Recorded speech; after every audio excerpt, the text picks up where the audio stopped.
I'm going to ask you to kind of rip apart something that's kind of mine here. Maybe it's mine. Maybe I heard it somewhere else, and now I'm trying to make it mine. But I'm not an expert here in this space. But there's elements of some of these things that come up in my work, in the conversations with our men, whether coaching group, whatever. And I've had a handful of clients that have been holding on to some things that have happened in their past, and they're like, they're struggling to get breakthroughs in their recovery. And it's like, because this happened, and this happened in a relationship, or when my dad and these. And I was like, okay, what we need to understand is like, the past is the past. It's already happened. We're trying to create a new future for you. So how do you need to interpret the past to be able to create the future that you're trying to get to? And that was kind of just something I said, and like I pulled back, and I was like, yeah, it was really good, Frank. Like, that actually sounded amazing. Like, are there holes or gaps in there, or maybe we can now kind of take that and say like, okay, how can we actually begin to rewrite those past events?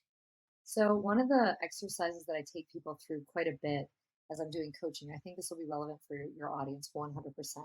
So, what I do is I take them through this practice where I'm like, okay, I want you to imagine and visualize, and I'm going to use a personal life example because I think it makes it easier to understand. So, I had a former boyfriend when I was in college who would let other girls sit on his lap. And he was doing it because he wanted me to show enough excitement and desire to be with him that I would go over and tell those girls to get off his lap so that I would then sit on his lap, right? Now, I never would go over and interrupt. So I'm like, if he doesn't want to be with me, then he doesn't want to be with me. I'm not going to interrupt the situation with this other girl. Now, what's interesting about it is as I grew up and I got older, I had a lot of like almost like resentment that he would do that. I felt like it was disrespectful, right? So I was carrying this sort of wounding inside of me that a man wouldn't respect and admire me enough to ask me to sit on his lap if he was dating me. So this is very vulnerable share here, right? So what I did to work through this was I pictured every single environment or moment where he would ask somebody else to sit on his lap. I would envision in my head, okay, knowing what I know of myself now, knowing how I live in so much unconditional love, how would I have approached that scenario with the knowledge and the skill set and the person that I am today? And I would basically pretend that I went back in time and I went into that old form of who I was.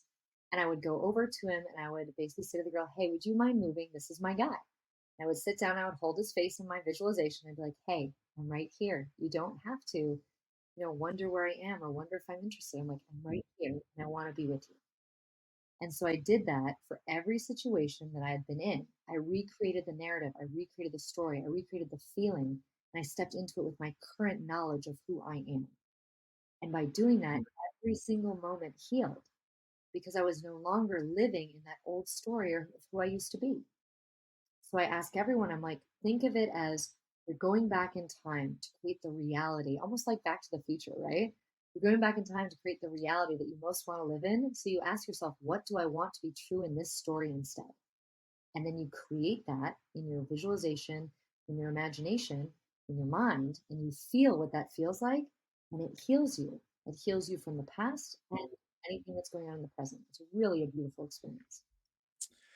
I want to ask you something specifically about me, if you're okay with that. Sure. I Yeah, think it'll be go. valuable for the audience. So I was just being interviewed here earlier this afternoon, and the gentleman interviewing me was like, "Frank, I wish I had you." Like, he was a little bit older, mid to late 40s. And he got vulnerable and started sharing like some of his own struggles with pornography. And he's like, "I really wish I would have had somebody like you when you were 20."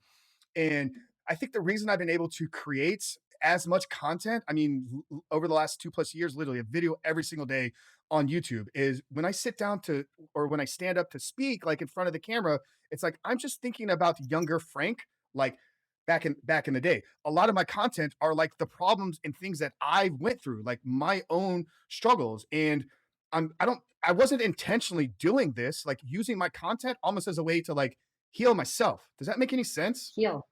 To heal yourself.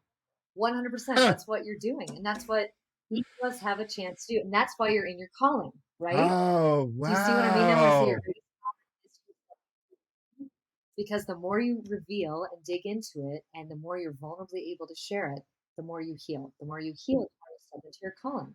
So there's no doubt in my mind that the reason why you're doing what you're doing is because that younger Frank needed to heal.